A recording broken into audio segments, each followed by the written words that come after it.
The rear stairs of a Boeing 727 hang open into the freezing night.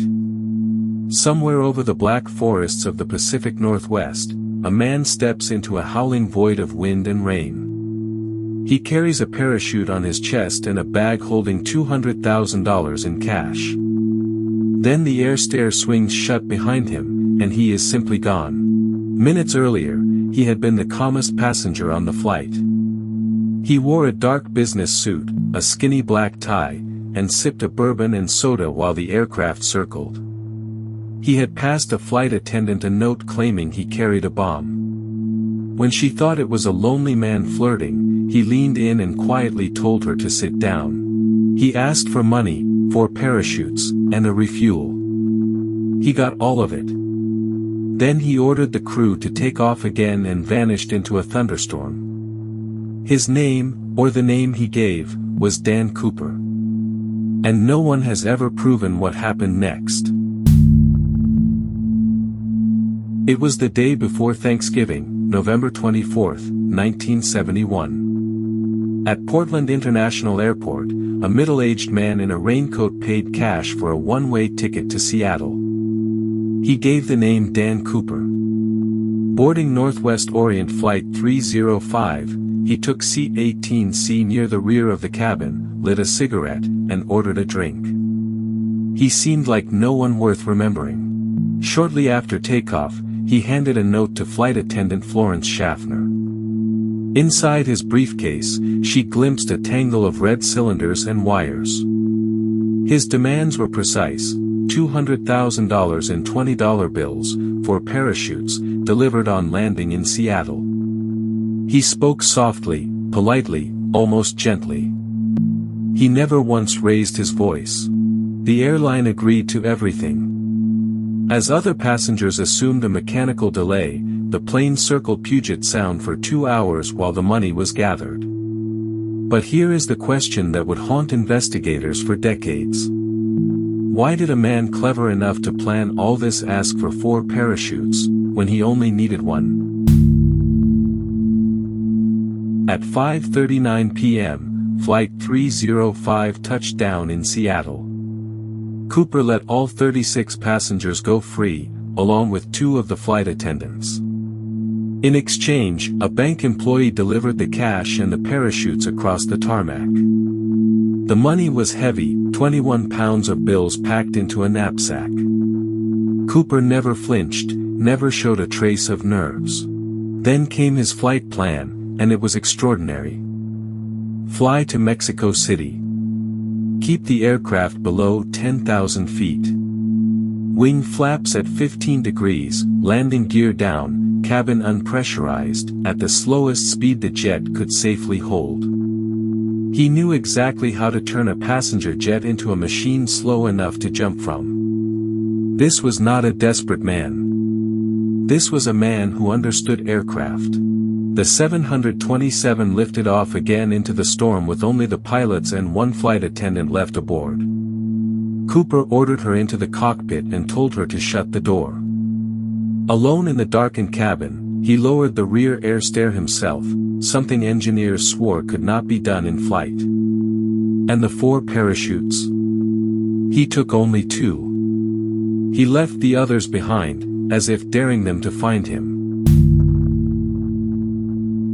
At roughly 8:13 p.m., the crew felt a sudden change in cabin pressure, a small dip, as though a door had opened and closed.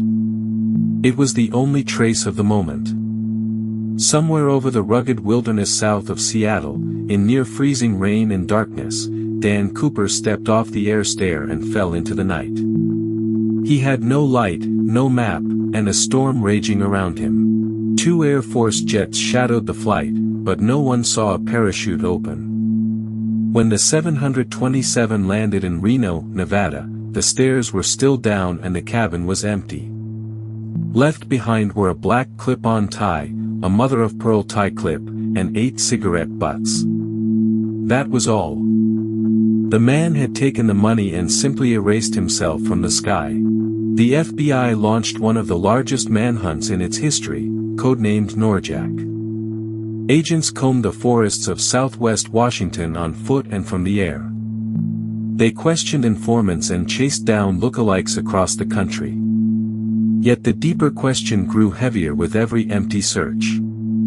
Could anyone truly survive a night jump into a mountain storm, and if he died out there, where was the body? For years, nothing surfaced. No body, no parachute, no spent $20 bill from the marked serial numbers the FBI had circulated to banks worldwide.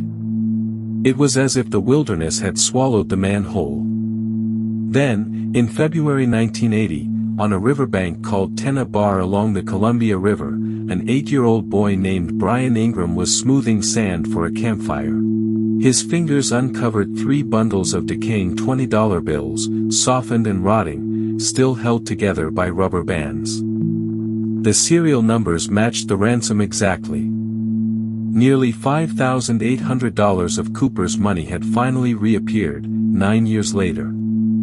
It was the first and only physical piece of the ransom ever found. And it raised more questions than it answered.